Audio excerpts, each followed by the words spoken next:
Hello guys, this is Akash and you are watching self-reflection classes. Now we are going to start LCM and SCF. LCM में जो word है उन word से LCM की meaning को समझेंगे and HCF में जो वर्ड है उन वर्ड से हम मीनिंग को समझेंगे। तो वर्ड से मीनिंग की तरफ और डेफिनेशन की तरफ चलते हैं। LCM, L का full form least, C for common and M for multiple. HCF में हाईएस्ट कॉमन फैक्टर। देखिए ये वर्ड है लीस्ट और इसमें एक वर्ड है कॉमन और एक है मल्टीपल। एलसीएम को देखते हैं। एलसीएम की डेफिनेशन इन वर्ड से ही निकलेगी। लीस्ट यानी सबसे छोटा, कॉमन मल्टीपल। कॉमन का मतलब क्या है? कॉमन मीन्स क्या है? जब भी हम किसी चीज की, एक चीज की दूसरी चीज से क्या करते हैं, कंपेयर, या दो से ज्यादा जो चीजें होती हैं उनकी हम एक दूसरे से कंपेयर करते हैं तो हम बता सकते हैं कि उनमें क्या कॉमन है और क्या कॉमन नहीं है। तो इससे एक चीज हमें मतलब क्लियर हो गई। कॉमन होने के लिए दो नंबर यानी टू नंबर्स का होना जरूरी है या दो से ज्यादा नंबर का होना जरूरी है। तो कॉमन, कोई चीज कॉमन तभी होगी जब हम कंपेयर करेंगे, और कंपेयर दो या दो से ज्यादा चीजें होंगी तभी कंपेयर करेंगे। तो एलसीएम क्या हुआ? जब दो या दो से ज्यादा जो नंबर्स हैं उनके जो कॉमन मल्टीपल हैं, जो सबसे छोटा कॉमन मल्टीपल है, वही क्या होगा? एलसीएम होगा। समझ में आया? तो ऐसे ही हाईएस्ट कॉमन फैक्टर को देख लेते हैं। हाईएस्ट यानी सबसे बड़ा, कॉमन जो मतलब सेम है दोनों में, किन्हीं दो नंबर्स में क्या कॉमन होना चाहिए? फैक्टर। तो कॉमन के लिए हमने क्या कहा? कंपेयर करना है। तो कंपेयर के लिए दो चीजें जरूरी हैं या दो से ज्यादा। तो हम कह सकते हैं जब दो नंबर या दो से ज्यादा नंबर में जो कॉमन फैक्टर है, कुछ होंगे उसमें कॉमन फैक्टर, लेकिन हमने सबसे बड़ा कॉमन फैक्टर लेना है। जो दो या दो से ज्यादा नंबर के जो फैक्टर हैं उनमें जो कॉमन फैक्टर सबसे बड़ा वाला है उसी को हम क्या बोलेंगे? एचसीएफ। और इसमें जो सबसे छोटा कॉमन मल्टीपल है उसे हम क्या बोलेंगे? एलसीएम। तो लीस्ट समझ में आ गया, कॉमन समझ में आ गया, इधर भी कॉमन समझ में आ गया और हाईएस्ट समझ में आ गया। अब जो मल्टीपल है, अगर इस वर्ड का मीनिंग क्लियर हो जाए और फैक्टर जो है, इस फैक्टर वर्ड का मीनिंग क्लियर हो जाए तो हम आसानी से समझ सकते हैं कि एलसीएम क्या होता है और एचसीएफ क्या होता है। तो मल्टीपल को और फैक्टर को समझ लेते हैं। देखिए, मल्टीपल और फैक्टर को समझ लेते हैं। मल्टीपल क्या है? मल्टीपल जो आपका वर्ड है वो मल्टीपल वर्ड मल्टीप्लाई से बना हुआ है। किससे मिला है? मल्टीप्लाई, आप लोग जानते होंगे, ठीक। मल्टीप्लाई से बना हुआ है मल्टीपल। तो देखिए, मल्टीप्लाई क्या होता है वो तो आप सभी जानते हैं। किसी नंबर का किसी में मल्टीप्लाई करना है यानी इनटू करना है हमें। देखिए, मल्टीपल समझते हैं। कोई नंबर ले लीजिए, 2 कोई नंबर ले लिया। इस नंबर को अदर नंबर से क्या करिए? मल्टीप्लाई कीजिए। मल्टीप्लाई करने के बाद जो प्रोडक्ट आपका आया, 2 3 जा 6 प्रोडक्ट आया आपका मल्टीप्लाई करने के बाद।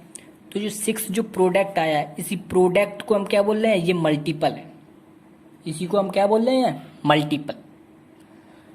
तो देखिए, एज एग्जाम्पल के फॉर्म में कोई और नंबर ले लीजिए, 4 ले लीजिए। 4 में मल्टीप्लाई कीजिए, आप किसी भी नंबर का कर दीजिए, किसी भी अनदर नंबर का। 15 का कीजिए तो 15 4 जा 60। तो 60 जो प्रोडक्ट आया, इन दो नंबर का मल्टीप्लाई करने के बाद जो प्रोडक्ट आया है, इसी नंबर को हम क्या बोलेंगे? मल्टीपल। ये मल्टीपल है। 4 का मल्टीपल है क्या? 60।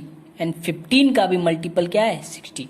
ऐसी 2 का मल्टीपल 6 है और 3 का भी मल्टीपल क्या है? 6, क्योंकि मल्टीप्लाई करने पर प्रोडक्ट 6 आया है इसलिए।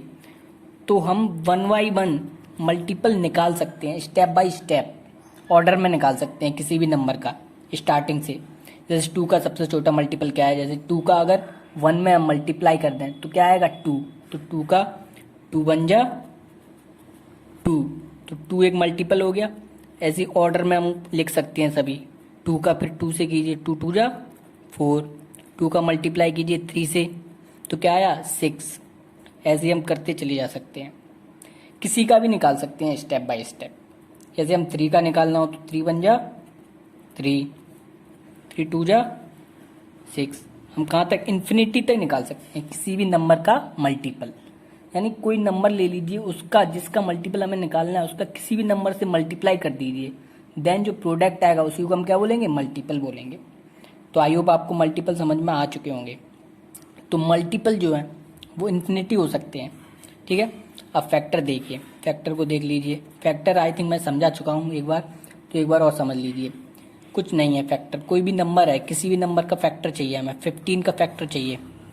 तो 15 जो नंबर है वो आपके किस किस की टेबल में आता है, 1 से स्टार्ट कीजिए, 1 की टेबल में आएगा, 2 की में नहीं आएगा, 3 की में आएगा, 4 की में नहीं आएगा, 5 की में आएगा, ठीक है, और देन 15 की में। तो 15 आ गया, आपको इसके आगे कोई नंबर नहीं है, यानी कि जो 15 है उसके फैक्टर क्या है, 1, 3, 5 एंड 15। जिसकी टेबल में 15 आ रहा है वो सभी उसके क्या हो जाएंगे, फैक्टर। 1 की टेबल में आ रहा है तो 1 क्या है, फैक्टर 15 का। 3 की टेबल में आया तो 3 क्या है, 15 का फैक्टर। तो आई थिंक फैक्टर मैं समझा चुका हूँ और समझ में आ चुके होंगे। 6 ले लीजिए, 6 का 1 की टेबल में आता है, 2 की टेबल में आता है, 3 की टेबल में आता है, देन 6 की टेबल में आता है। तो आपको एक डिफरेंस नज़र आ रहा होगा मल्टीपल और फैक्टर में, बहुत बड़ा।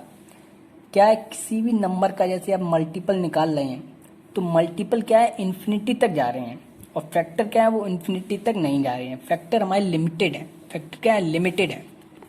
हम लिख सकते हैं दे आर लिमिटेड। एंड जो ये क्या है, ये इन्फिनिटी तक है, मतलब मल्टीपल किसी भी नंबर के कितने हो सकते हैं, इन्फिनिटी। और फैक्टर क्या है, डेफिनिट, मतलब कि एक कांस्टेंट है, निश्चित है फैक्टर। और ये अनिश्चित यानी इन्फिनिटी तक जा सकते हैं, ठीक। तो मल्टीपल में ये और फैक्टर में एक बहुत बड़ा डिफरेंस था। तो I hope multiple and factor आपको समझ में आ चुका होगा, ठीक है। चलिए अब हम एलसीएम एचसीएफ को अच्छे से समझ लेते हैं। चलिए अब हमने मल्टीपल समझ लिया और फैक्टर भी समझ लिया। चलिए अब आसानी से समझ में आ जाएगा। देखिए एग्जाम्पल देखते हैं, इसका एग्जाम्पल लेते हैं। एग्जाम्पल को फॉर्म में 2 नंबर्स ले लिए सिंपल से, एक 2 ले लिया, 2 के फैक्टर बताइए। 2 1 जा 2, 2 2 जा 4, 2 3 जा 6, 2 5 जा 10, 2 6 जा 12, 2 7 जा 14, 2 8 जा 16 एंड 2 9 जा 18। ऐसे लिखते चले गए। और 2 के बाद 3 एक नंबर ले लिया, क्योंकि कॉमन मल्टीपल चाहिए हमें। अब कोई चीज़ कॉमन कब होगी, किसी चीज़ का जब हम दो चीज़ों का कभी कंपेयर करेंगे तभी तो कॉमन निकलेगा। तो 2 नंबर्स ले लीजिए या 2 से ज़्यादा ले लीजिए तो हम कॉमन निकाल सकते हैं। तो हमने 3 ले लिया, 3 1 जा 3 के मल्टीपल लिख दीजिए, ठीक। 3 2 जा 6, 3 3 जा 9, 12, 15, ऐसे हम लिखते चले जाएंगे, ठीक है। अब देखिए हम कहाँ तक जाएंगे, इन्फिनिटी तक जा सकते हैं, इधर भी इन्फिनिटी तक जा सकते हैं, ठीक है। अब देखिए इधर, अब एक बात बताइए, कॉमन मल्टीपल देखिए, इनमें कॉमन कौन कौन से मल्टीपल है 2 नंबर्स में, देखना 6 है, 6 देखो इसमें भी और इसमें भी है, यानी इसमें भी कॉमन है और इसमें भी कॉमन है। और 12 देखिए, 12 इसमें भी कॉमन है और इसमें भी कॉमन है। और आगे चलते चले 18 भी कॉमन होगा, ठीक है, और इसमें भी 18 होगा, इसमें भी 18 होगा, तो 18 भी कॉमन होगा। लेकिन हमें सबसे छोटा लीस्ट कॉमन मल्टीपल चाहिए, यानी सबसे छोटा कॉमन मल्टीपल चाहिए। तो सबसे छोटा कौन सा है, 6। सबसे छोटा कौन सा है, 6। इससे छोटा है कोई नहीं है। तो हम कह सकते हैं एलसीएम क्या हुआ, लीस्ट कॉमन मल्टीपल क्या हुआ इन 2 नंबर्स का, 6। तो एलसीएम क्या हो गया 2 और 3 का, 6, यानी 2 और 3 का लीस्ट कॉमन मल्टीपल 6 हो गया आपका, सिंपल लैंग्वेज में हम कह सकते हैं, ठीक। तो अब हाईएस्ट कॉमन फैक्टर को देख लेते हैं। हाईएस्ट कॉमन फैक्टर में कोई नंबर ले लीजिए, जैसे 6 ले लिया, 6 ले लीजिए या 12 ले लीजिए। 6 एक नंबर ले लिया और एक मैंने ले लिया क्या लूँ बताइए आप, 3 ले लीजिए चलिए। तो एक नंबर 6 है, 6 के फैक्टर क्या क्या हो गए बताइए आप। 6 किस किस की टेबल में आता है, 1 की टेबल में आता है, ठीक है, एंड 2 की टेबल में भी आता है, 3 की टेबल में आता है और देन 6 की टेबल में आता है। 3 1 की टेबल में आता है और 3 की टेबल में आता है, ठीक है। 2 नंबर ले लिए क्योंकि कॉमन चाहिए ना हमें, तो कॉमन के लिए 2 चीज़ों का होना ज़रूरी है या 2 से ज़्यादा। अब हम देखिए हाईएस्ट कॉमन फैक्टर लिखते हैं HCF। HCF क्या हुआ? Highest common factor. देखो कॉमन फैक्टर इन दोनों में कौन कौन से है? 3 है एक कॉमन और 3 देखिए, और 1 है और 1 भी है और 3 भी है। ठीक है, तो आप मुझे बताइए हमें हाईएस्ट यानी सबसे बड़ा कौन सा है? 1 है सबसे बड़ा कि 3? तो सबसे बड़ा क्या है? 3। तो हम HCF क्या ले सकते हैं? कॉमन फैक्टर जो हाईएस्ट वाला कॉमन फैक्टर वो क्या है? 3। तो हम HCF क्या बता सकते हैं? 6 और 3 का 3 हो गया। ऐसे और आप अदर एग्जाम्पल से भी कोई भी नंबर निकाल सकते हैं। तो आई होप आपको समझ में आ गया होगा least common multiple and highest common factor. Simple था बहुत, क्योंकि मल्टीपल और फैक्टर जो वर्ड हैं इनकी मीनिंग समझ में आ गई तो हाईएस्ट भी समझ में आ जाएगा और लीस्ट भी समझ में आ जाएगा। तो चलिए मिलते हैं नेक्स्ट वीडियो में। अपना ख्याल रखिए, अपनी फैमिली का ख्याल रखिए और आसपास के लोगों का ख्याल रखिए।